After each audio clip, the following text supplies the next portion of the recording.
Halo? Halo? Halo, Bud? Hah? Apa? Duh, sorry ganggu banget nih. Bisa minta tolong nggak? STNK motor aku besok mati. Tapi aku masih terjebak di kantor nih sampai malam. Bisa minta tolong nggak titipin bayar ke Samsat Pamekasan? Hari gini masih zaman titip-titipan. Ke kantor Samsat lagi. Duh, Toto. Antriannya itu loh, Toh. Sayang waktu. Ya mau gimana lagi, Bud? Daripada kena denda, soalnya aku nggak sempet kesana. Duh, ini lagi. Nih, dengerin ya. Kamu yang kurang update. Sekarang Samsat Jatim itu udah punya e-channel. Kamu nggak perlu izin kantor, apalagi lari-lari ke Samsat. Beres. Astagfirullahaladzim, Bud. Aku serius nih nanya. Lah, terus bayarnya lewat mana coba? Banyak pilihannya dong. Nih ya, kamu lagi megang HP sekarang. Bisa lewat GoPay, Tokopedia, Shopee, atau link aja. Atau kalau enggak, kalau kamu lagi lapar, mau ke minimarket, tinggal mampir ke Indomaret, Alfamart, atau Alfamidi. Beres dalam hitungan menit. Loh, Bud, terus bukti bayar sama pengesahannya gimana? Biasanya kan harus ada stempelnya, Bud. Tenang toh, santai. Setelah kamu bayar, kamu bakalan dapet SMS bukti e-notice. Atau kalau kamu mau lebih yang mantap, kamu tinggal scan QR code yang ada di brosur buat cetak bukti pajakmu sendiri secara online, sah dan anti ribet. Hah? Segitu doang, Bud? Asli aku baru tahu simpel itu. Ya udah, aku coba lewat aplikasi sekarang deh. Oh iya, Bud, makasih banyak ya. Hampir aja aku ngerepotin kamu. Siap cuy, makanya jangan lupa cek @samsat Pamekasan di sosmed biar gak ketinggalan info. Yuk jadi warga bijak yang taat pajak. Gunakan layanan e-channel Samsat Jatim. Bisa bayar lewat e-signal, Pos Indonesia, Opop Jatim, Indomaret, Alfamart, Alfamidi, Gria Bayar. Bisa juga lewat Tokopedia, Shopee, atau GoPay. Atau pakai link aja, Isaku, Samkopi, J-Connect, dan Bank Jatim. Pilih sesukamu, yang penting mudah. Ya, semua ada. Solusi cepat bayar pajak kendaraan tahunan anti ribet. Gunakan layanan e-channel Samsat Jatim. Bayar di mana saja, cetak sendiri buktinya. Iklan layanan masyarakat ini dipersembahkan oleh Bapenda Jatim, Kantor UPT Pengelolaan Pendapatan Daerah Kabupaten Pamekasan. Be smart, be healthy. Halo kerabat Realita FM, pengen konsultasi tentang kesehatan atau konsultasi tentang gizi? Atau pengen tahu tentang program seputar RSUD Smart Pamekasan? Kami membawa pasien dengan keluhan lemah tangan dan kaki kiri Nah, di sini nih, Be Smart, Be Healthy. Program siar bincang santai bareng pakar hebat Rumah Sakit Smart Pamekasan. Tiap hari Jumat jam 9 pagi sampai dengan selesai. Be Smart, Be Healthy. Bersama kita bisa. Acara ini dipersembahkan oleh Rumah Sakit Umum Daerah Slamet Martodirjo, Pamekasan.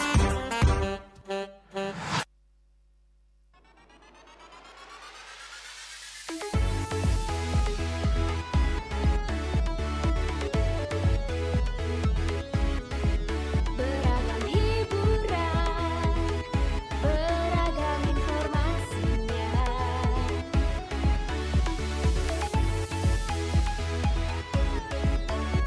Radionya Kerabat Madura.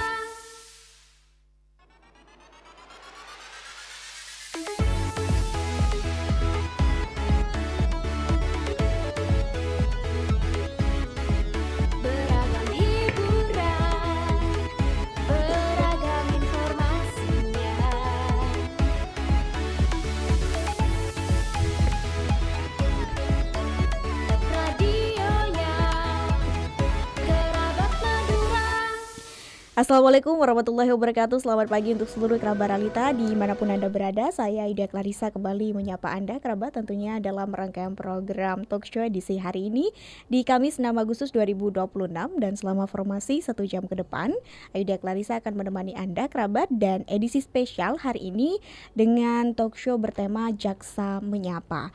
Untuk kerabat Realita dimanapun Anda berada selama 1 jam juga kerabat Realita selain bisa menyimak di frekuensi 89.1 Realita FM juga bisa kerabat Realita saksikan siaran kami di streaming YouTube dan TikTok Realita Official. Ya, kita ucapkan selamat pagi dan selamat bergabung tentunya untuk kerabat Realita dimanapun Anda berada. Aidia Clarissa masih akan menemani Anda tentunya kerabat, dan kita punya tema khusus pada pagi hari ini tentang pencegahan penyalahgunaan narkotika, dan sudah bersama dengan Ayu tentunya di studio 2 narasumber kita. Kita langsung sapa, ada Bapak Agung Jayakusuma SHMH selaku Kepala Subseksi 1 Intelijen Kejaksaan Negeri Pamekasan, dan ada juga Bapak Agus Irsyadi SH selaku Kepala Subseksi Penuntutan Upaya Hukum dan Eksekusi Bidang Tindak Pidana Umum Kejaksaan Negeri Pamekasan. Ya, sudah bersama Ayu di studio ada Bapak Agung dan juga Pak Agus. Kita sapa dulu. Assalamualaikum, selamat pagi Bapak. Selamat pagi. Mbak Ayu. Iya. Artinya cantik itu kan kalau bahasa Jawa. Amin, terima kasih. Kita tanya kabar terlebih dahulu nih sebelum kita mulai. Bagaimana kabarnya Pak hari ini? Alhamdulillah. Baik, dan semoga selalu baik seterusnya. Iya, kita ucapkan selamat datang di Kabupaten Pamekasan. Katanya tadi baru 2 minggu terakhir ini. Iya benar Pak Ayu. Jadi kita berdua, Pak Agung dan saya, baru dikasih kepercayaan untuk menjabat sebagai Kepala Subseksi Penuntutan dan di Intelijen Kejaksaan Negeri Pamekasan. Baru 2 minggu, sekitar tanggal 24 bulan Juni. Juli. Ya. Iya, berarti masih baru. Kalau Pak Agus sepertinya sudah familiar dengan hawa Madura ini. Kebetulan saya putra daerah. Alhamdulillah. Orang Bangkalan. Nah, Pak Agung juga dekat-dekat dengan Madura tentunya. Masih Jawa Timur. Nah, kita punya tema menarik hari ini Pak tentang pencegahan penyalahgunaan narkotika, dan ini salah satu program Jaksa Menyapa juga, di mana Kejaksaan Negeri Pamekasan tentunya berusaha untuk mendekatkan diri kepada masyarakat untuk mensosialisasikan hal yang sebenarnya sangat amat urgent begitu, karena kita tahu bagaimana penyalahgunaan narkotika ini sudah merembet ke banyak hal, dan ini untuk menyelamatkan generasi muda kita juga tentunya dari penyalahgunaan narkotika. Nah, sebelum kita ke hal yang lebih detail dan spesifik, sebenarnya Pak, bagaimana sih peran dari kejaksaan begitu dalam rangka pencegahan dalam penyalahgunaan narkotika? Kita mulai bisa dari Pak Agung terlebih dahulu, silakan Bapak. Baik, terima kasih Mbak Ayu. Tadi sudah dijelaskan tema kita kan hari ini pencegahan penyalahgunaan narkoba ya. Itu sangat berkaitan sekali dengan tupoksi dan kewenangan Kejaksaan RI. Sebagaimana yang kita ketahui, kita itu ada namanya bidang pidana umum, yang mana sekarang diwakilkan juga oleh Pak Asumsi, Pak Agus. Ini memang pidana umum itu salah satu bentuk tindak pidana yang mana marak ya Mas Agus ya. Oh iya, benar sekali Pak. Jadi kita ketahui di Kabupaten Pamekasan khususnya kemungkinan sekitar 70% itu perkaranya adalah narkotika. Nah, Mbak kan tadi bertanya berkaitan dengan pencegahan peran. Jadi di Kejaksaan sendiri itu ada bidang intelijen Mbak. Dia bidang itu memiliki salah satu peran, yakni untuk melakukan sosialisasi jaksa masuk sekolah. Supaya apa? Supaya teman-teman yang di sekolah itu kita kasih sosialisasi berkaitan dengan bahaya narkotika juga. Nah, termasuk di sini saat ini kita ini Jaksa Menyapa berkaitan dengan narkotika menjadi salah satu langkah preventif. Supaya apa? Supaya kejahatan narkotika ini berkurang. Seperti itu. Baik, selanjutnya mungkin, nah kalau kita tahu bahwa kita kan selama ini selalu mendengar bahwa narkoba berbahaya dan ini merusak generasi muda. Nah, kenapa sih sedemikian diperanginya narkoba ini? Kalau dari secara hukum di Indonesia, definisi narkoba ini sebenarnya seperti apa, Pak? Oke, aku jawab terlebih dahulu Mas Agus ya. Monggo. Narkoba itu sebetulnya adalah singkatan Mbak, yang mana aslinya itu narkotika, psikotropika, dan bahan adiktif. Itu diatur di Undang-Undang Nomor 35 Tahun 2009 yang mana sudah juga diperbarui sekarang diatur di Kitab Undang-Undang Hukum Pidana yang terbaru ya Mas Agus, di Siap. pasal 609 dan seterusnya. Nah, narkotika itu ada berbagai macam jenis kalau di peraturan perundang-undangan berdasarkan golongan-golongannya. Ya, ada golongan 1, golongan 2 dan golongan 3. Begitu pula dengan psikotropika serta zat adiktif kayak gitu. Kemudian untuk narkotika sendiri golongan 1 itu contohnya seperti tanaman ganja, terus opium, atau yang mungkin orang-orang sering tahu itu terkait dengan sabu. Untuk golongan 2 itu seperti morfin, golongan 3 etil morfina dan seterusnya kayak gitu. Untuk penjabarannya pada pokoknya narkoba itu adalah singkatan dari narkotika, psikotropika dan zat aktif yang mana memang harus diatur regulasinya agar tidak ada penyalahgunaan di masyarakat kayak gitu. Oke, nah mungkin ada update terakhir Bapak bagaimana tentang kasus penyalahgunaan narkotika di Pamekasan. Tadi disebutkan sekitar hampir 70% penanganan kasus di Pamekasan ini tentang narkoba.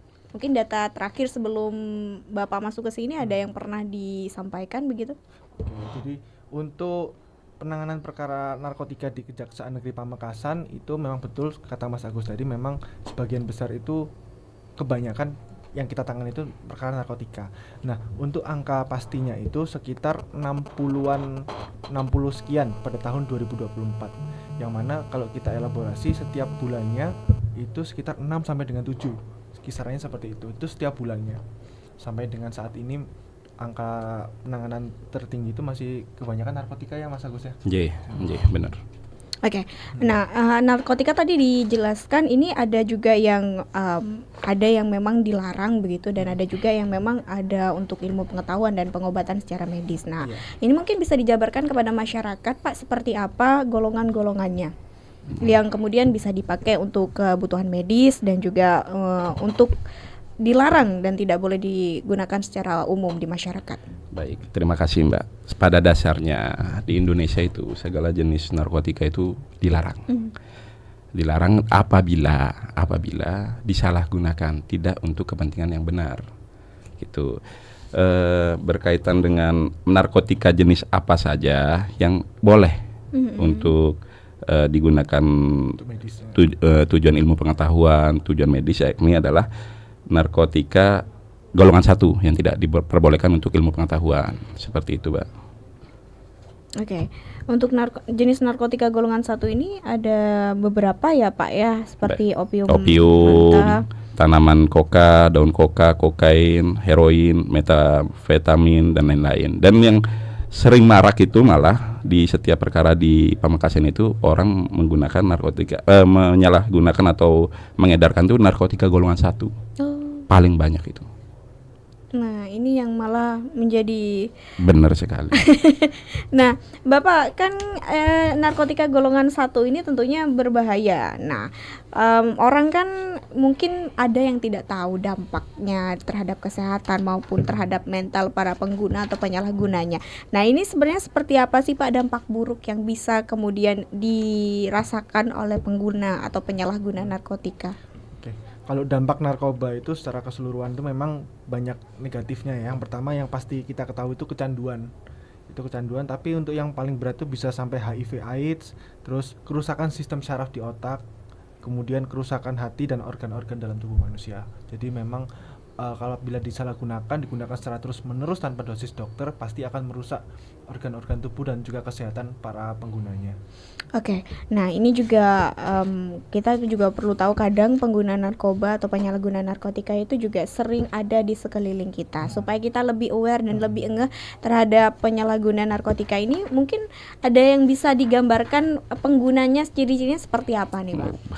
Baik Pak, kalau masalah ciri-ciri orang pakai narkotika itu yang pertama biasanya dia itu kayak gelisah dan lain-lain, itu kan bahaya itu.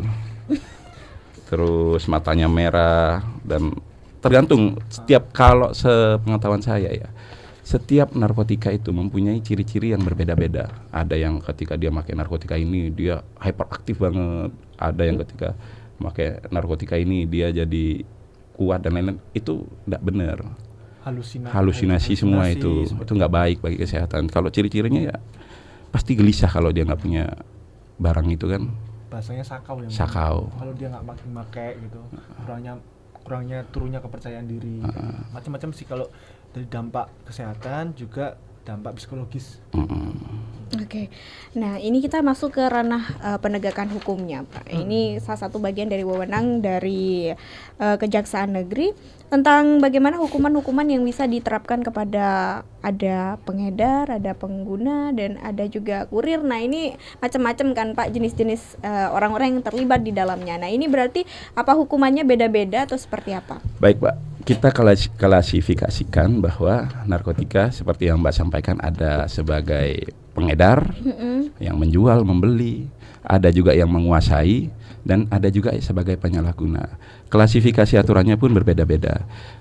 Dalam hal seorang itu sebagai pengedar narkotika itu diatur dalam pasal 114 Undang-Undang Narkotika, dan ancaman pidananya paling berat 20 tahun. Bisa sampai hukuman Sampai dengan hukuman mati, tergantung daripada gramasinya, seberapa banyak dia melakukan tindak pidana itu, transaksinya, narkotikanya. Jenis narkotika yang dilakukan jual beli secara ilegal. Kemudian ada juga sebagai orang yang menguasai, dia memegang narkotika, itu diatur di KUHP yang baru pasal 609. Nah itu ancaman paling beratnya 20 tahun ya. Sampai dengan 20 tahun. Sampai dengan 20 tahun. Kembali lagi tergantung dengan berapa gramasi berat barang bukti narkotika yang ditemukan oleh penyidik, dan juga jenis narkotika yang ditemukan dalam ditemukan oleh penyidik. Pak Agung, mic-nya boleh lebih dekat gak apa-apa Pak? Oh, iya. Ditarik aja deh Agak Pak. malu-malu dia. Oke. Iya, ada yang menarik di tadi menguasai. Nah, istilah menguasai itu seperti apa ya Pak? Kalau bisa diperinci. Jadi gini Mbak, seseorang boleh memegang narkotika ketika dia memiliki izin. Contoh seperti apoteker, dia kan jualan narkotika dengan izin. Dia memiliki izin untuk menguasai itu. Sebagai penyidik yang dalam menangani perkara dan lain-lain, dia perkara narkotika, dia kuasain narkotikanya itu dengan izin untuk membawa ke sini dan lain-lain. Nah, orang yang tidak memiliki izin itulah yang disebut menguasai tanpa izin. Seperti itu. Itu hukumannya beda-beda gak sih Pak? Beda-beda. Itu tergantung dari gramasinya yang mereka dalam hal itu penuntutannya. Tapi kalau ancaman pidananya itu secara jelas diatur di undang-undang ini. Untuk yang pengedar maksimal sampai mati, untuk yang menguasai sampai 20 tahun. Nah gitu. Kalau kayak kurir gitu Pak? Kurir dia termasuk ke yang pengedar. Berarti cukup tinggi juga. Cukup tinggi tuntutannya hukumnya. Oke. Jadi menambahkan juga tadi yang disampaikan Pak Agus, menambahkan sedikit. Jadi di aturan yang berlaku saat ini ada yang mengatakan narkotika itu Undang-Undang Narkotika, Undang-Undang Nomor 35 Tahun 2009, dan yang terbaru yang disampaikan oleh Pak Agus tadi Undang-Undang Nomor 1 Tahun 2023 atau Kitab Undang-Undang Hukum Pidana. Nah untuk unsur-unsurnya itu tadi kan Mbak Ayu sampaikan ada memiliki, menguasai, jual beli, perantara mungkin yang tadi kurir itu pun beda unsur perbuatannya, beda hukumannya. Jadi memang diatur secara khusus di Undang-Undang Kitab Undang-Undang Hukum Pidana sama Undang-Undang Narkotika saat ini. Dan untuk range hukumannya juga betul yang disampaikan Pak Agus tadi, bisa sampai dengan 20 tahun. Tergantung dari berbagai macam tadi, ada perbuatannya seperti apa, terus berapa berat atau gramasi narkotikanya, dan yang paling utama terkait dengan jenis dari narkotika apa ya, atau narkoba apa yang dilakukan transaksi secara ilegal tadi.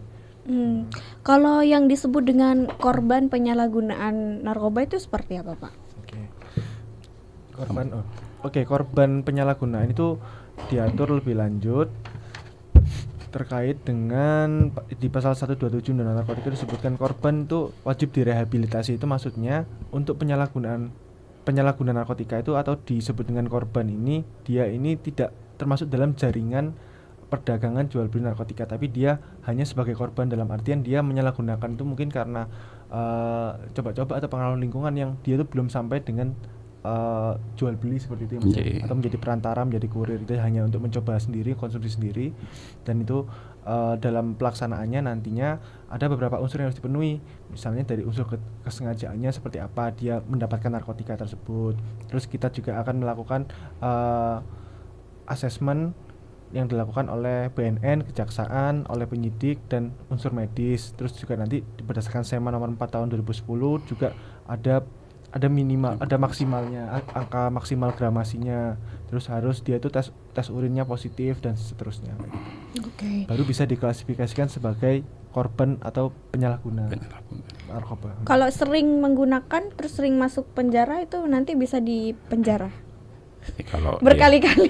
dia sebelumnya sudah menjadi penyalahguna, dia pakai lagi penyalahguna lagi, ya kayak gitu, Pak. Kita harus filter secara benar pada tahap penyidikan maupun pra penuntutan apakah ini termasuk ke klasifikasi sebagai penyalahguna atau memang dia jaringan. Kalau dia udah pakai terus kan nggak mungkin kan kita klasifikasikan sebagai penyalahguna.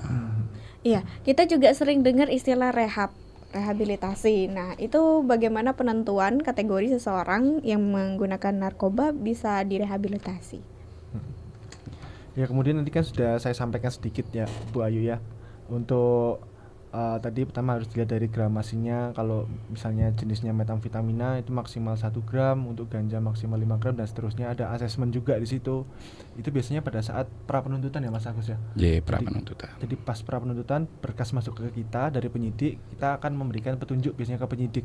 Ini kita lihat konteks kronologis perkaranya, dia mendapatkan narkotikanya dari mana pertama. Di apakah memang dia itu beli untuk dijual kembali atau memang digunakan sendiri. Kemudian dari tadi gramasi. Kemudian apakah dia itu positif atau tidak tes urinnya. Kalau misalnya dia negatif tapi dia punya narkotika kan patut diduga dia perantara atau untuk dijual kembali. Tapi karena ini positif dia pakai sendiri, berarti ada apa namanya? Ada bisa jadi dia untuk sebagai penyalahguna atau korban tadi karena dia nyoba-nyoba atau mungkin faktor lingkungan seperti itu. Seperti itu. Kemudian dari unsur kesengajaan, apakah memang dia mendapatkan narkotika itu untuk dijual kembali atau bukan. Dan nanti dari situ baru kita nanti melakukan P21 atau tidak ya Mas Agus untuk penerapan pasalnya. Apakah ini termasuk dalam konteks penyalahguna atau memang termasuk dalam jaringan ilegal jual beli narkotika, karena ancaman hukumannya berbeda. Oke. Selain ancaman hukuman penjara Pak, apa saja yang mungkin bisa diterapkan kepada orang yang terkena kasus narkoba ini? Seperti mungkin hukuman denda gitu. Oke. Jadi Mbak, mungkin saya jelaskan. Bagi seseorang yang terjerat perkara narkotika itu juga selain dia dibebankan pidana penjara, juga dapat dibebankan pidana denda. Nah, hal tersebut sebagaimana diatur dalam kitab Undang-Undang KUHP maupun di Undang-Undang Narkotika. Seperti itu. Ada juga kategori-kategorinya. Kalau yang pasal sebagai orang yang penyalahguna itu dapat dikenakan denda kategori mulai dari 1 juta sampai dengan 50 juta.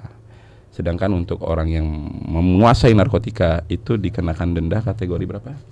Tunggu saya lihat ya. Sampai dengan miliar ya, kategori 6 kalau saya. Sampai dengan 2 miliar kategori 6. Seperti itu. Itu Jadi, kalau mereka nggak sanggup bayar dendanya gimana Pak? Jadi dalam putusan pidana, ketika seseorang itu tidak sanggup untuk membayar pidana denda, maka itu biasanya subsidiar. Dalam putusan itu atau tuntutan itu berbunyi, Mbak. Contohnya A terbukti melakukan tindak pidana ini, itu ancaman pidana dipidana selama 6 tahun dan denda 1 miliar, subsidiar 6 bulan. Ketika dia nggak bisa membayar denda, maka diganti dengan pidana penjara, kurungan itu penjara. Juga menambahkan, tapi yang kita utamakan pasti pengembalian dulu. Jadi sebelumnya kita pun sudah melakukan aset tracing di bidang intelijen untuk mengetahui aset-aset dari terpidana ini, untuk kemudian dapat apabila memang yang bersangkutan tidak kooperatif untuk membayar, kita bisa melakukan sita eksekusi gitu. Terhadap asetnya dilakukan lelang untuk pembayaran dendanya, seperti itu Mas Agus. Jadi seperti itu. Oke. Umumnya Pak, kan biasanya kalau kayak pengedar gitu uangnya masih banyak, jadi itu di tracing Di asetnya. tracing. Nggak main-main kita kan. Sampai miskinkan lah itu kalau kayak gitu. Tapi ada tuh yang mereka kebanyakan ngembalikan uangnya gitu, jarang. Jarang. Bayar hukuman berarti. Iya, dia ambil subsidiarnya. Oke. Nah, kalau sampai hukuman mati tuh kan ada tuh beberapa kasus di Indonesia yang dapat hukuman mati, Pak. Nah, untuk kasus-kasus yang besar kemarin ada lah begitu. Nah, itu bagaimanakah runtutan kejadiannya kok sampai kemudian bisa hukuman mati begitu? Apa persentase gramasinya besar sekali atau seperti apa? Ya, benar seperti yang Mbak katakan. Tergantung daripada gramasinya. Selain itu, kita harus menilai, Mbak, apakah dia termasuk ke jaringan yang besar sehingga dia membahayakan. Kita dalam hal menentukan tuntutan itu juga harus memenuhi rasa keadilan. Gak bisa seseorang dengan yang dijerat pidana narkotika dengan barang bukti 1 gram dituntut mati. Kita harus ada range, jangan sampai ada disparitas, perbedaan seperti itu ya. Kalau dia sampai dituntut mati, berarti dia sudah menguasai narkotika yang dengan jumlah besar, seperti itu. Sama juga menambahkan, kita kan juga harus paham, Mbak, narkoba atau narkotika ini memang kan sangatlah merugikan, apalagi bagi generasi muda. Memang seharusnya memang diberantas lah untuk seperti itu. Nah, untuk memberikan efek jerah itu memang sebagaimana dalam perkara-perkara sebelumnya atau mungkin Mbak sampaikan tadi, itu kita juga harus melihat ke dalam apakah jenis narkotika yang didapatkan oleh penyidik waktu itu. Kalau misalnya narkotika golongan 1, nah itu pasti kan juga diatur dalam undang-undangnya, itu aturan ancaman hukumannya paling tinggi. Kemudian juga berat atau gramasi barang bukti yang ditemukan oleh penyidik apakah itu besar. Apabila itu sampai ke masyarakat, itu kan efek negatifnya sangatlah luar biasa merugikan masyarakat kan. Jadi memang harus ada efek jerah seperti itu. Nah, kalau penyalahgunaan narkobanya dilakukan oleh anak di bawah umur, nah ini bagaimana, Pak, prosedur hukumnya? Oke. Jadi untuk penanganan perkara anak itu memang diatur secara lebih lanjut dalam Undang-Undang Peradilan Anak ya, Mas Agus. Yeah. Undang-Undang Peradilan Anak memang beda dengan perkara biasa. Mungkin Mas Agus bisa jelaskan. Jadi Mbak, memang benar kata Mbak. Pada dasarnya sekarang modus operandi kejahatan narkotika itu semakin beragam. Ada yang menggunakan anak sebagai alat untuk transaksi, pengedar dan lain-lain. Karena apa? Karena dalam proses peradilan pidana terhadap pelaku anak itu berbeda dengan orang yang sudah dewasa. Pelaku anak itu dalam hal dia masih di bawah 18 tahun. Nah, disitulah sering terjadi orang-orang di luar sana ini menggunakan anak dalam hal suruh menjual, suruh membeli dan lain-lain. Disitulah kita harus melindungi lah anak-anak itu kan. Seperti itu, Mbak. Oke, kita masih akan lanjutkan lagi seperti bagaimana perbincangan kita pada pagi hari ini kerabat realita. Jadi untuk kerabat realita dimanapun Anda berada juga bisa menanyakan atau berdiskusi juga dengan kita pada pagi hari ini di layanan streaming kami di TikTok maupun YouTube Realita Official. Jangan kemana-mana kerabat realita, tetap setia dalam rangkaian program talk show edisi hari ini, tetap di 89.1 Realita FM, beragam hiburan dan informasi. Bosen dengan lagu yang itu-itu aja? Saatnya perbarui playlist kamu. 20 lagu paling panas, paling viral, dan paling banyak di request minggu ini. Ada titik-titik di ujung doa-doa keselamatan penutup malam. Ku isi dengan namamu. Terimalah diriku, kita akan bahagia selamanya. Ku berjanji jadi suamimu. Kalau ada 9 nyawa mau samamu saja, semuanya ini dada isinya kamu semua. Alamak ini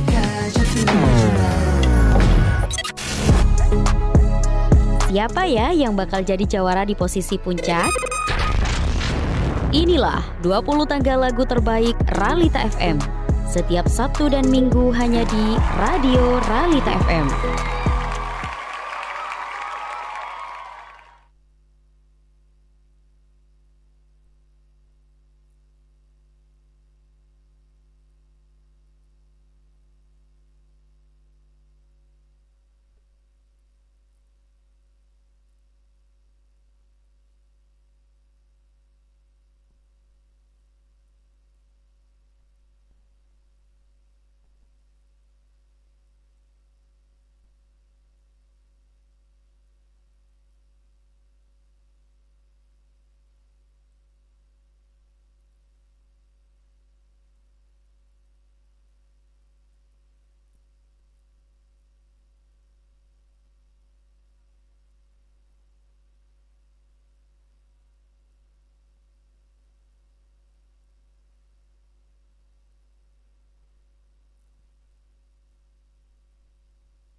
Seringkali cinta ditemukan dalam detail-detail kecil.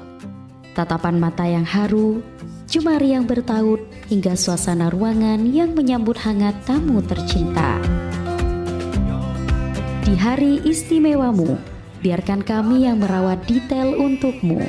Dari rias yang membuatmu merasa paling percaya diri, hingga dekorasi yang mengubah mimpi masa kecilmu menjadi nyata. As long as I live, I love you.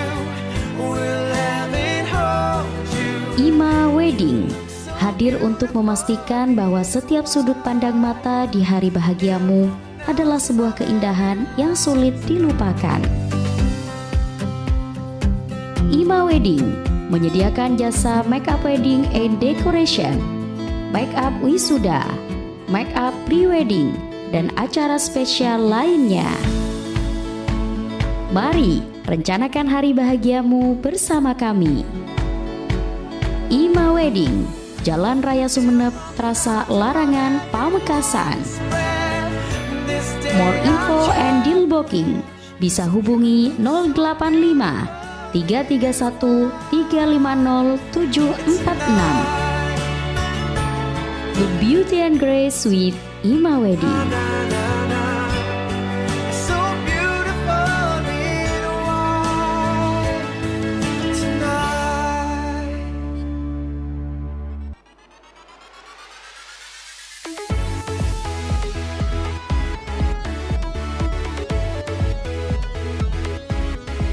Beragam hiburan, beragam informasinya.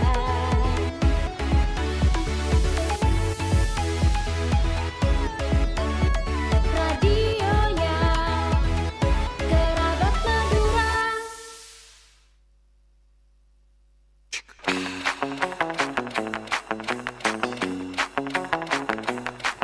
Assalamualaikum warahmatullahi wabarakatuh. Halo warga Pamekasan, kami informasikan bahwa kantor bersama Samsat Pamekasan akan melakukan layanan samsat keliling di berbagai titik lokasi. Samsat keliling pagi dari jam 8 pagi sampai jam 12 siang bertempat di Polsek Palengaan, Polsek Pakentenan. Hari Selasa bertempat di Polsek Pakong, Polsek Telanakan. Hari Rabu bertempat di Polsek Pakentenan dan Polsek Propo.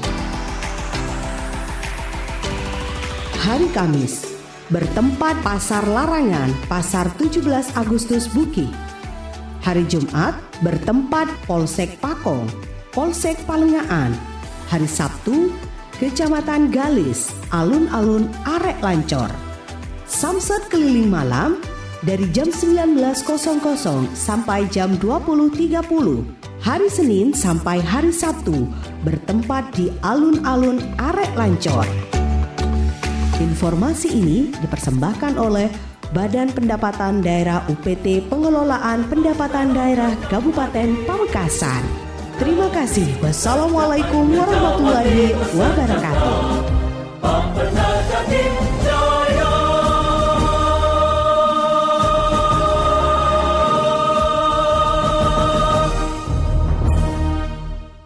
Be smart, be healthy.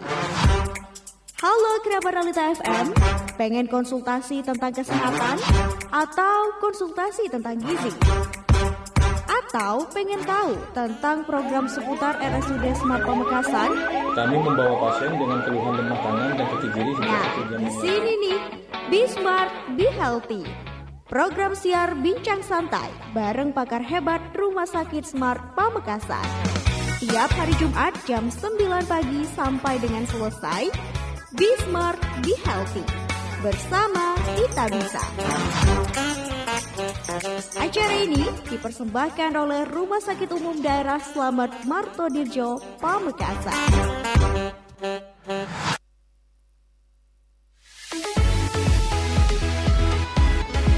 Beragam hiburan, beragam informasinya. Radionya Kerabat Madura. Bosen dengan lagu yang itu-itu aja? Saat Saatnya perbarui playlist kamu. 20 lagu paling panas, paling viral, dan paling banyak di request minggu ini. Ada titik-titik di ujung doa-doa keselamatan penutup malam. Ku isi dengan namamu. Terimalah diriku. Kita akan bahagia selamanya. Ku berjanji jadi suamimu. Kalau ada 9 nyawa mau samamu saja semuanya. Ini dada isinya kamu semua. Alamak ini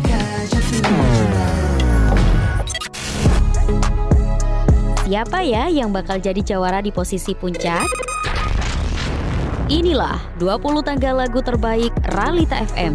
Setiap Sabtu dan Minggu hanya di Radio Ralita FM.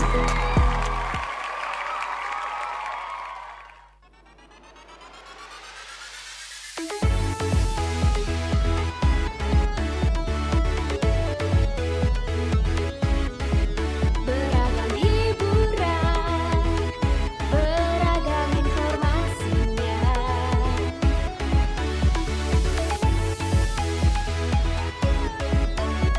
Radionya Kerabat Madura.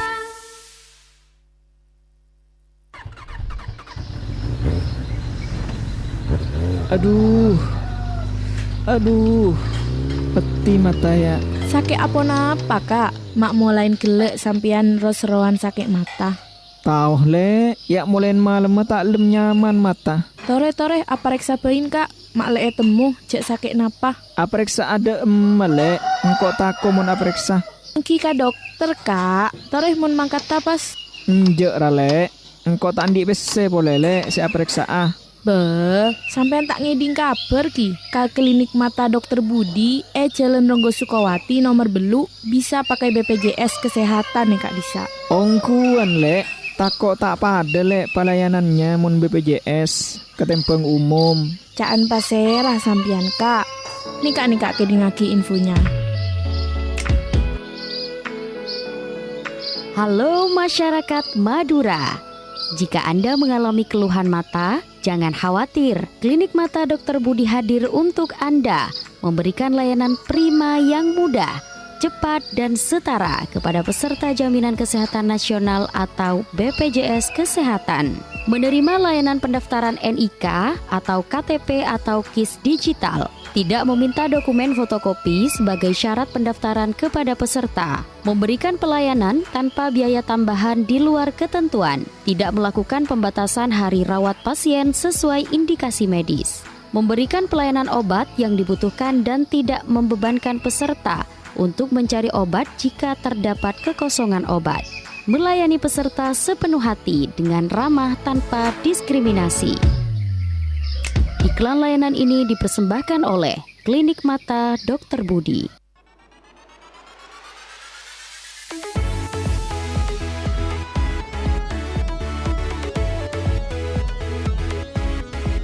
Beragam hiburan, beragam informasinya.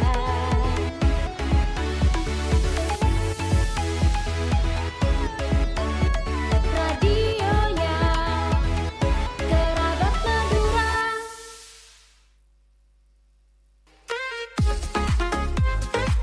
Hai Taretan Sateje, jangan biarkan demam berdarah dengue merusak hari-harimu. Saya, Anda, dan kita semua bisa mencegah mulai dari rumah, sekolah, dan tempat kerja dengan melakukan pemberantasan sarang nyamuk. Menguras tempat-tempat penampungan air minimal seminggu sekali. Menutup rapat tempat penampungan air. Memanfaatkan atau mendaur ulang barang bekas. Menjaga kebersihan lingkungan, serta menghindari gigitan nyamuk dengan memakai lotion anti nyamuk. Stay safe, stay healthy. Bersama Dinas Kesehatan Kabupaten Pamekasan.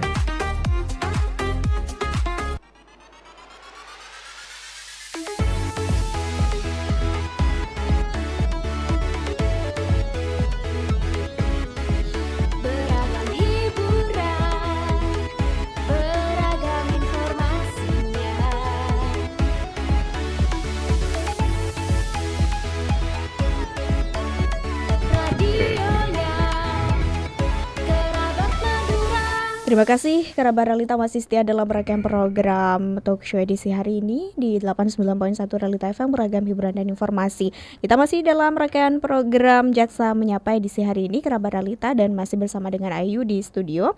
Ada dua narasumber kita dari Kejaksaan Negeri Pamekasan, ada Bapak Agung Jayakusuma SHMH selaku Kepala Subseksi 1 Intelijen Kejari Pamekasan, dan juga Bapak Agus Irsyadi SH selaku Kepala Subseksi Penuntutan, Upaya Hukum dan Eksekusi Bidang Tindak Pidana Umum Kejari Pamekasan. Dan kita masih membahas tentang tema pencegahan penyalahgunaan narkoba. Dan kita sudah banyak sekali membahas tadi tentang bagaimana hukumannya, jenis-jenis narkotika, narkoba juga, dan golongan-golongan apa saja yang kemudian dilarang peredarannya dan tidak boleh digunakan secara umum tentunya. Ada konsekuensi hukum dan juga pidana juga yang sudah tadi kita sampaikan. Dan untuk kerabat Realita dimanapun Anda berada, kita masih bersama hingga formasi jam 10 pagi hari ini. Dan untuk Anda yang masih punya beberapa pertanyaan, silakan bagikan kerabat di layanan streaming kami di TikTok dan YouTube Realita Official. Sebelum itu Bapak, kita izin bacakan ada pertanyaan dari masyarakat yang sudah berhasil kita rangkum di redaksi YouTube kami dan media sosial kami. Ada pertanyaan dari Agung Sulaiman. Bertanya, jika ada pemakai terus kita pengen laporan, tapi kasihan kalau sampai di penjara karena tulang punggung keluarga, apakah ada tindakan lain yang bisa diberikan sebagai solusi? Silakan Bapak. Baik, terima kasih Mbak. Jadi pertanyaannya kan, jika ada pemakai kemudian orang tersebut takut untuk melaporkan karena berpikir masalah dia adalah salah satu tulang punggung keluarga. Menurut saya ketika dia tidak melaporkan, maka itu adalah bentuk lebih bahaya Mbak. Dalam artian dia itu membiarkan orang lain untuk terjerumus. Kalau menurut saya harus dilaporkan.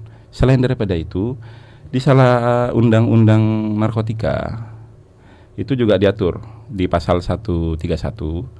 Saya bacakan ya. Setiap orang yang dengan sengaja tidak melaporkan adanya tindak pidana sebagaimana dimaksud dalam pasal 111 dan seterusnya, dipidana dengan pidana penjara paling lama 1 tahun atau pidana denda paling banyak 50 juta rupiah. Jadi bagi orang yang mengetahui bahwa ada orang yang melakukan tindak pidana narkotika dan tidak melaporkan, itu juga ada ancamannya. Namun pertanyaannya tadi secara spesifik, adakah langkah lain? Kita bisa melaporkan ke BNN ya, nanti untuk ada dilakukan rehabilitasi terhadap orang tersebut. Seperti itu. Jadi ada jalur pelaksanaan rehabilitasi dengan sukarela gitu. Jadi pecandu narkotika atau keluarganya dapat melaporkan secara sukarela kepada pemerintah, dalam hal ini BNN, kemudian dapat ditindaklanjuti dengan pelaksanaan rehabilitasi di Kementerian Sosial atau BNN gitu. Oke. Menyambung dari pertanyaan tadi, berarti semisal saya adalah pengguna narkoba dan ketika saya pengen memutuskan berhenti karena tidak tahu caranya mungkin supaya benar-benar clear sembuh dari narkoba dan efek-efeknya. Nah, ini saya bisa mengajukan diri untuk di rehab gitu. Boleh dan sangat disarankan untuk mengajukan rehab langsung. Oke, tidak ada sanksi hukum berarti? Nggak ada, nanti ya cuma rehab itu, direhab dia. Meskipun saya sudah memakai itu bertahun-tahun gitu. Misal saya sudah pernah jualan Pak, terus saya laporan Pak saya pengen berhenti. Nah ini gimana? Tunggu dulu, kita luruskan ini. Dia penjual atau? Iya kan, misal dia penjual, terus dia juga make nih, pengen berhenti dari dunia itu gitu. Itu gimana? Ya paling bagus itu menghindari hal tersebut dengan cara rehabilitasi dulu. Dari dirinya sendiri sembuhkan, dari dia kecanduannya itu kita sembuhkan dulu itu. Datanglah ke BNN. Untuk tahapannya itu biasanya kalau rehabilitasi ya Mbak ya, sepengetahuan kami itu ada pertama rehabilitasi medis, jadi ada pemeriksaan awal, asesmen fisik dan mental, kemudian ada detoksifikasi, itu proses pembersihan zat-zat beracun dalam tubuh yang narkotika yang dalam tubuhnya, terus ada rawat inap biasanya sekitar 3 bulan, ada pelaporan juga kalau misalnya tidak rawat inap seperti itu, ada kemudian rehabilitasi non medis, sosial dan mental seperti konseling, psikososial atau terapi perilaku, bimbingan mental spiritual kayak kepelatihan atau secara keagamaannya, terus pelatihan vokasional dan keterampilan seperti itu, sampai dengan tahapan bina lanjut atau fase pemantauan akhir saat pecandu itu selesai menjalani semua tahapan rehabilitasi gitu. Oke, berarti sebenarnya ada di tempat rehab itu tidak semenakutkan itu ya Pak? Tidak Memang menakutkan, dianjurkan ya. lebih menakutkan orang pakai narkotika. Bahayanya Bahaya. parah. Nah, oke, kita mungkin ke Pak Agung nih tentang bagaimana prosedur penanganan perkara dalam penanganan kasus narkoba seperti apa Pak? Mungkin bisa digambarkan kepada masyarakat supaya bisa jadi warning juga nih untuk sekarang yang mungkin masih menggunakan narkoba mendengarkan ini supaya cepat berhenti. Oke, untuk prosedurnya itu memang itu kembali lagi ke Kitab Undang-Undang Hukum Acara Pidana ya. Jadi untuk penanganan perkara pidana itu ada tahapan mulai dari penyelidikan, penyidikan, prapenuntutan, penuntutan hingga terakhir eksekusi. Untuk penyelidikan dan penyidikan perkara narkotika ini dilaksanakan oleh pihak kepolisian. Jadi kepolisian yang menerima laporan dari masyarakat dan melakukan penindakan atau penyidikan, nanti mengumpulkan barang buktinya dan seterusnya. Nanti kemudian setelah untuk penanganan penyidikan itu sudah lengkap, berkasnya baru dilimpahkan ke kami di kejaksaan untuk dilakukan prapenuntutan untuk diteliti apakah berkas tersebut layak atau tidak disidangkan seperti itu. Mungkin nanti bisa dielaborasikan oleh Pak Kasubsi Penuntutan Bidum karena beliau ini yang menangani itu. Setelah penuntutan seperti apa Mas Agus? Jadi gini, kita sampaikan bahwa memang penyidik dalam hal perkara narkotika itu nggak hanya polisi, ada penyidik dari BNN. Nah, ketika telah dilakukan penyidikan, menemukan fakta-fakta, alat bukti, dan sehingga membuat terang suatu tindak pidana, penyidik itu melimpahkan berkas perkara tersebut ke kejaksaan untuk dilakukan penelitian perkara. Penelitian berkas perkara. Kemudian setelah perkara itu menurut jaksa lengkap dan layak untuk dilimpahkan ke pengadilan, maka tahapan selanjutnya adalah jaksa melimpahkan perkara tersebut ke pengadilan untuk dilakukan penuntutan. Dilakukan penuntutan itu dalam artian bahasa gampangnya itu dilakukan persidangan, Mbak. Karena apa? Karena memang kita harus adanya putusan pengadilan untuk mengatakan bahwa orang tersebut salah. Seperti itu. Setelah dilakukan penuntutan dan telah dijatuhkan vonis atau dikeluarkan putusan pengadilan terhadap perkara narkotika tersebut, maka kitalah yang mengeksekusi.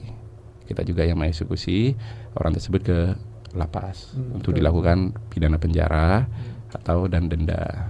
Seperti itu. Pelaksanaan putusan pengadilan. Jadi betul banget, dan menambahkan juga di persidangan itu yang dimaksud persidangan tadi, kita melakukan pembuktian, kita panggil saksi-saksinya, kita melakukan penjabaran ke majelis hakim terkait barang buktinya dan pengakuan dari terdakwa dan seterusnya.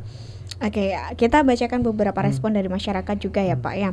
Tentang dari Arif Darmawan, semoga sosialisasi ini bisa menyentuh ke anak muda juga biar tidak semakin merusak generasi muda. Nah, dari informasi kerabat Alita, bapak-bapak dari kejaksaan ini juga punya program namanya Jaksa Masuk Sekolah. Ya, Jaksa Masuk Sekolah. CMS. Itu berarti langsung menyentuh ke generasi muda kita ya. Diutamakan generasi muda. Karena itulah bibit-bibit bangsa ini kan. Generasi penerus, betul.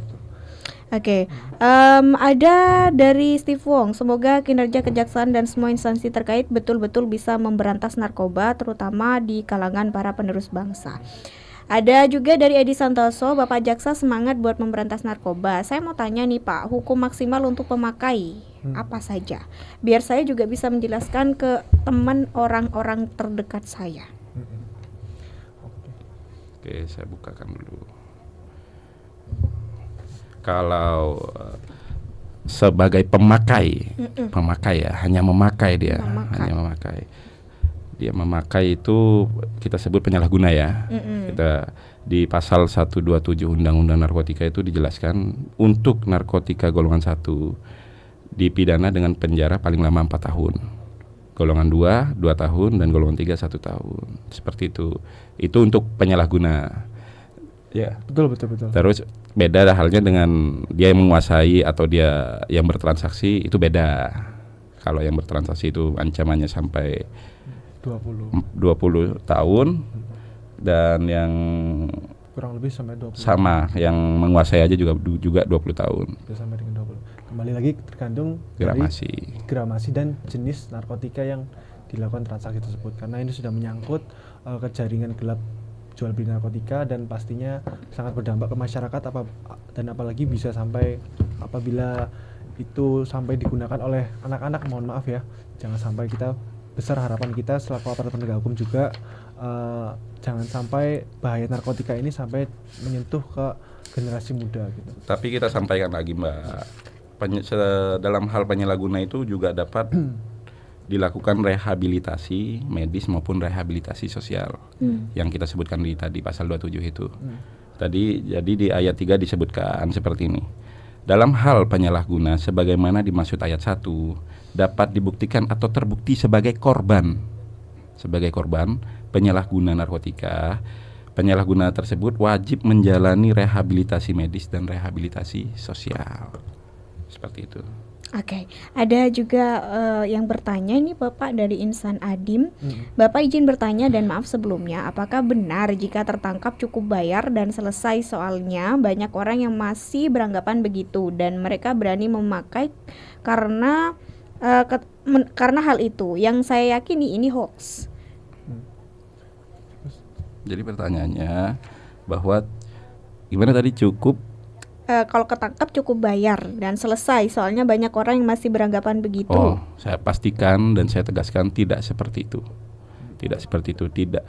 Setiap orang yang terjerat pidana narkotika harus sampai dengan tahap pengadilan. Kecuali memang dia sebagai korban. Kita bisa ajukan untuk rehabilitasi tanpa proses peradilan ke pengadilan. Tidak benar ketika bayar perkara tersebut tidak dilanjutkan, tidak benar. Oke, ini juga konfirmasi langsung ini kepada aparat penegak hukumnya ya. Berarti tidak boleh menggunakan narkoba juga semua nggak boleh Kita ya. kan sama-sama gini Mbak, kita ini sama-sama berkomitmen untuk memberantas narkotika. Makanya kita tidak membenarkan hal-hal yang kayak gitu. Betul. Nah ini Pak juga ada pertanyaan, seringkali kan kita takut melapor karena misal yang kita laporkan itu adalah jaringan besar begitu, takutnya ada intimidasi dan segala macam atau pengancaman.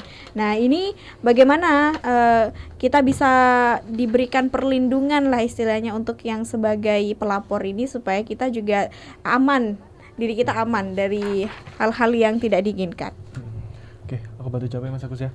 Jadi untuk ada namanya itu jaminan kerahasiaan identitas, itu diatur di pasal 107 Undang-Undang Narkotika, di mana ada kewajiban dari aparat penegak hukum untuk merahasiakan seluruh data pribadi pelapor dari dokumen dari pelaksanaan penanganan perkara seperti itu. Kemudian juga ada pelindungan fisik, pastinya ada juga hak imunitas dari pelapor dari bebas dari tuntutan hukum berdasarkan pasal 10 angka 1 Undang-Undang Nomor 31 Tahun 2014. Jadi pelapor yang beritikat baik tidak dapat dituntut secara hukum baik secara pidana maupun perdata atas laporan yang diberikannya. Jadi memang kita sangat menjaga ya untuk identitas dan pelapor itu jangan sampai mempunyai malah dia ada akibat yang lain seperti itu. Oke, nah ini juga tentunya kita juga harus tahu langkah-langkah pencegahan apa saja yang sudah dilakukan oleh Kejari Pamekasan untuk mencegah dari dampak buruk penyalahgunaan narkoba ini. Jadi tadi kembali lagi kita sudah melakukan langkah preventif untuk penyalahgunaan narkoba ini, salah satunya dengan melakukan pembinaan ke masyarakat dalam bentuk seperti kegiatan ini Jaksa Menyapa, kita men-sounding atau mengedukasi masyarakat untuk menjauhi penyalahgunaan narkoba, dan juga ada kegiatan Jaksa Masuk Sekolah kepada generasi-generasi yang masih muda-muda. Kemarin dari SMP Negeri 1 Pamekasan kita sudah melakukan kegiatan Jaksa Masuk Sekolah dan kegiatan lain seperti yang di media sosial ya Mas Agus ya. Seperti itu. Oke, mungkin harapannya seperti apa sih Pak dalam berbagai sosialisasi ataupun kegiatan-kegiatan yang selama ini dilakukan oleh Kejari Pamekasan tentunya untuk pencegahan penyalahgunaan narkoba ini? Jadi kalau dari saya sendiri ditambahkan oleh Pak Agus, kita sudah sama-sama tahu ya dalam sudah menjadi rahasia umum kalau namanya narkotika itu hal yang harus dijauhi lah. Kita jangan sampai menyalahgunakan narkoba dengan alasan apapun.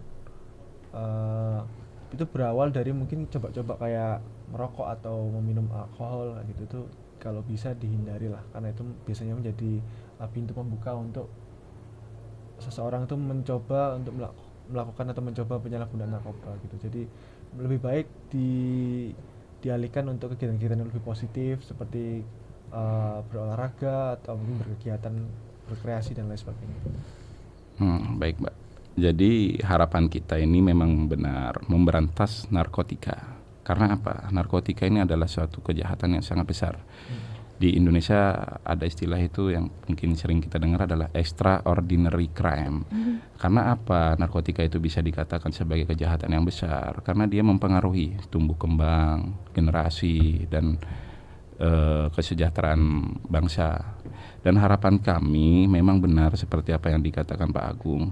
Semoga dengan kita melakukan sosialisasi, penyuluhan hukum berkaitan narkotika ini dapat mengurangi tindak pidana narkotika itu tersebut. Semoga dengan kita melakukan sosialisasi ini orang jadi sadar akan bahaya narkotika itu. Tidak ada untungnya seseorang itu menggunakan narkotika. Mungkin benar sedikit saya sampaikan, orang menggunakan narkotika itu pada awalnya pasti coba-coba, kok enak, malah kayak gitu.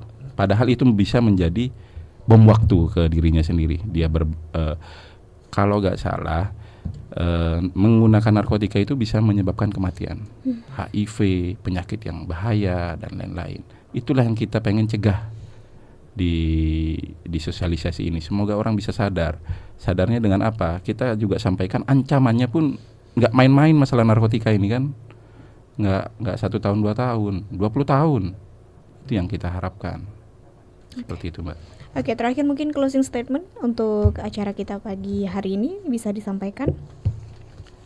Ya, kembali lagi tadi sudah teman Bang elaborasi ulang. Jadi kita sama-sama tahu saat ini bahaya narkoba sangatlah merugikan ya, baik secara jasmani kepada penggunanya, mungkin bagi lingkungan sekitarnya, buat keluarganya. Alangkah lebih bijak kita itu mulai dari sekarang ini tidak mencoba atau berkeinginan untuk mencoba narkotika. Makanya ada istilah di kami itu kenali hukum, jauhi hukuman. Jadi gitu, yang lebih kita mengetahui sesuatu, kita lebih bijak dalam mengambil keputusan gitu. Kenali hukum, jauhi hukuman. Baik, terima kasih Bapak Agung Jayakusuma SHMH dan juga Bapak Agus Irsyad SH. Kita sudah banyak berbincang dan berdiskusi pada pagi hari ini dalam program Jaksa Menyapa tentang pencegahan penyalahgunaan narkoba. Semoga kita bisa bertemu di lain waktu Pak dengan tema-tema yang lain tentunya. Terima kasih untuk kehadirannya. Untuk kerabat realita dimanapun Anda berada juga terima kasih. Saya Yuda Clarissa harus pamit undur diri. Stay healthy dan keep positif. Wassalamualaikum warahmatullahi wabarakatuh. Bosen dengan lagu yang itu-itu aja? Saatnya perbarui